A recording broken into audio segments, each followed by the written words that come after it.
Hello everyone, I am Shalini Singh and welcome to my channel. आज हम पढ़ेंगे diet for people suffering from common diseases. मतलब जो लोग भी कॉमन डिजीज़ेस से सफ़र कर रहे हैं उनके लिए कैसी डाइट हमको देनी चाहिए। और ये टॉपिक उन लोगों के लिए बेनिफिशियल है जो लोग टीजीटी पीजीटी की प्रिपरेशन कर रहे हैं होम साइंस सब्जेक्ट में। तो हम पहला डिज़ीज़ देखेंगे। सबसे पहला डिज़ीज़ है डायरिया, जो जनरली देखने को मिल जाता है, बहुत ही कॉमन डिज़ीज़ है। देखो इसमें डाइट की जो कंसिस्टेंसी है वो कैसी रहेगी, मतलब डाइट कैसी रहेगी, लिक्विड रहेगी, सॉलिड रहेगी या सेमी सॉलिड रहेगी। तो यहाँ पे हम लिक्विड और सेमी सॉलिड डाइट देते हैं, पूरी तरह सॉलिड डाइट यहाँ पे नहीं दी जाती, ठीक है। या तो तरल या अर्ध तरल डाइट हम देंगे। न्यूट्रिएंट कंटेंट कैसा रहेगा, मतलब नॉर्मल कैसे न्यूट्रिएंट रहेंगे। देखो न्यूट्रिएंट सब रहेंगे, बस यहाँ पे ये चीज़ ध्यान रखनी है कि जो फाइबर दे रहे हैं ना वो बहुत कम देना है या बिल्कुल नहीं देना है। तो फाइबरस डाइट नहीं देनी है, फाइबर वाली डाइट नहीं देनी है डायरिया में। इंटरवल क्या रहेगा, मतलब कितनी कितनी देर बाद आपको खाना देना है, कितनी बार देना है। तो देखो फ्रीक्वेंट मील्स रहेंगे, मतलब 1-2 घंटे के गैप में हमको उनको खाना देना है, ठीक है। और ज़्यादा हैवी खाना नहीं देना है। देखो यहाँ पे लिक्विड और सेमी सॉलिड देना है तो हैवी होएगा ही नहीं, ठीक है। फूड कौन कौन सा इस समय खा सकते हो, डायरिया में कैसा फूड देना चाहिए। तो सूप देना चाहिए, बनाना, बिस्किट, खिचड़ी, पोटैटो, बॉइल्ड एग, दही, दाल और जो भी सीरियल्स हैं, मतलब अनाज, रिफाइंड अनाज देने चाहिए। रिफाइंड अनाज का क्या मतलब है कि ऐसा अनाज जिसमें छिलका वगैरह ना हो, ठीक है। छिलका हटा के उसको अच्छे से साफ़ किया गया हो, उसको हम रिफाइंड सीरियल बोलते हैं।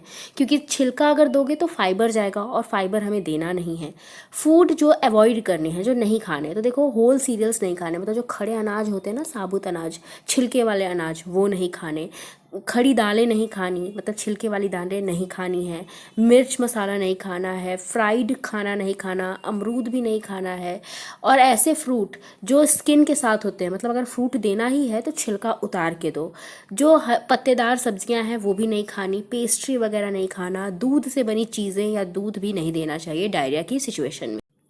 इसके बाद हम बात करेंगे फ़ीवर की। तो देखो फ़ीवर में जो डाइट कंसिस्टेंसी होगी वो कैसी होगी। यहाँ पे हम ना ज़्यादा लिक्विड डाइट देंगे ना ज़्यादा सॉलिड डाइट देंगे।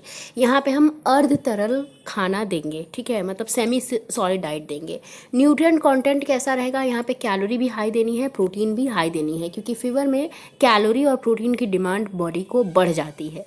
फ्रीक्वेंसी क्या रहेगी खाने की, मतलब कितने कितने गैप पे आपको खाना देना है। तो 2 से 3 घंटे के गैप पे खाना खिलाना है। कौन कौन से फूड लेने हैं, मतलब वो सारे फूड लेने हैं जिसमें कैलोरी भी ज़्यादा हो और प्रोटीन भी ज़्यादा हो।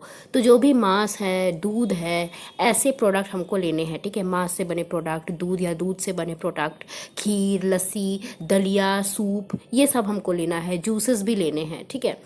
क्या चीज़ें नहीं लेनी है, तो जो खड़ी अनाज और खड़ी दालें हैं, साबुत अनाज जिसको कहते हैं, जो छिलके वाले अनाज और दालें होती हैं वो नहीं लेनी है। फ्राइड फूड यहाँ पे भी नहीं खाने, बहुत ज़्यादा तेल मसाला नहीं खाना है। और ऐसे फ्रूट जिनकी स्किन है, मतलब जो छिलके वाले फ्रूट हैं वो नहीं खाने हैं, गुआवा नहीं खाना है और पत्तेदार सब्जियाँ भी यहाँ पे नहीं खाना है, ठीक है। थर्ड है हमारा डायबिटीज़। तो आपको पता है डायबिटीज़ में डाइट की कंसिस्टेंसी में कोई बदलाव नहीं होता, क्योंकि आराम से यहाँ पे पेशेंट पचा लेता है, चबा लेता है, पचा लेता है। तो डाइट उनकी नॉर्मल ही रहती है ना। बहुत ज़्यादा हम पतला देते हैं ना बहुत ज़्यादा कड़ी डाइट देते हैं, मतलब नॉर्मल डाइट आप दे सकते हो, जैसा वो पेशेंट नॉर्मल खाता है वैसा डाइट उसको दो। न्यूट्रिएंट कंटेंट भी कैसा रहेगा, नॉर्मल रहेगा। सारे न्यूट्रिएंट्स यहाँ पे चाहिए होते हैं उसी मात्रा में, बस ध्यान क्या रखना है कि शुगर नहीं होना चाहिए, ठीक है। जो फ्रीक्वेंसी है मील की वो क्या हो जाएगी, वो बढ़ जाती है। जनरली हम 3 से 4 बार खाते हैं ना खाना, बीच बीच में कुछ स्नैक्स वगैरह ले लें, लेकिन खाना अगर हम बात करें तो 4 बार खाते हैं हम।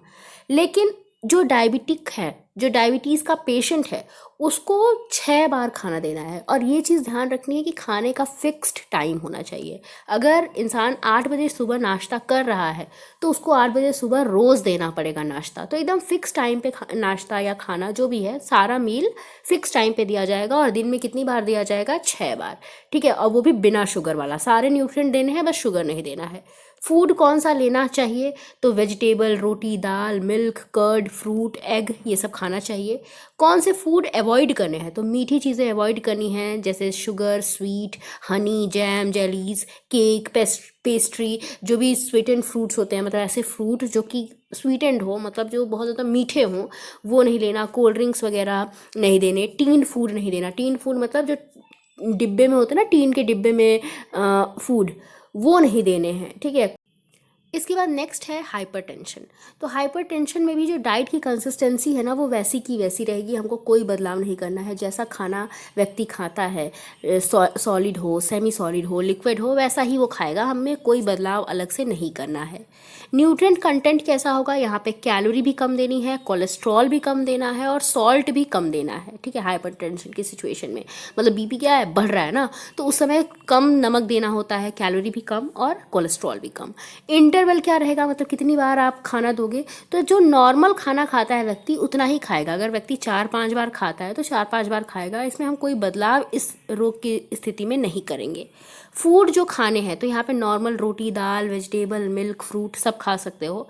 फूड जो नहीं खाने, तो देखो बताया ना, ऐसे फूड जिनमें कोलेस्ट्रॉल और नमक ज़्यादा हो, जैसे चीज़ हो गया, बटर हो गया, ये चीज़ें नहीं खानी।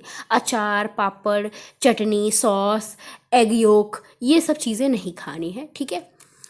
फिफ्थ हमारा रोग है वो है जॉन्डिस। जॉन्डिस में आपको पता है यहाँ पे क्या होता है, यहाँ पे जो स्टार्टिंग में जब मतलब रोग शुरू होता है तो स्टार्टिंग में कैसी डाइट दी जाती है, लिक्विड डाइट दी जाती है।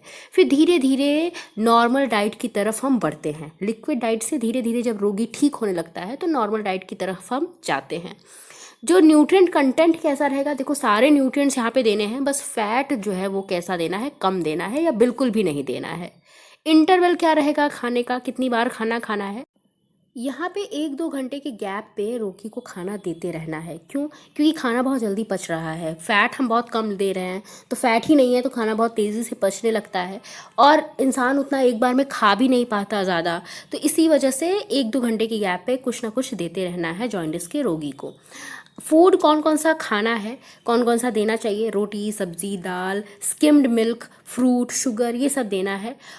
स्किम्ड मिल्क का मतलब क्या होता है, स्किम्ड मिल्क का मतलब होता है ऐसा मिल्क जिसमें ज़्यादा फैट ना हो, जिसमें मलाई वगैरह ना हो, ठीक है, थोड़ा पतला दूध हो, जिसमें पानी ज़्यादा हो, वैसा दूध देना है।